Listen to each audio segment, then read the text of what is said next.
মাশাআল্লাহ, আজকে দেখেন আল্লাহর রহমতে কি বৃষ্টি পড়তেছে, খুবই ভালো লাগতেছে। তো আমি কিছুক্ষণ আগে বৃষ্টিতে ভিজেছি, তাই আর আমাকে দেখাচ্ছে না। তা আমি বাসায় বসে ভিডিও করতেছি।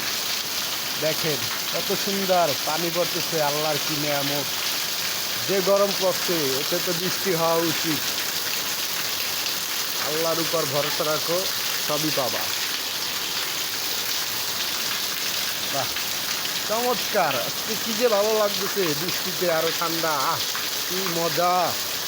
এক ভালো লাগবে, এক। কতদিন ধরে অপেক্ষায় আছি যে বৃষ্টি নামবে, বৃষ্টিতে ভিজবো। তো আমি বৃষ্টিতে ভিজলাম।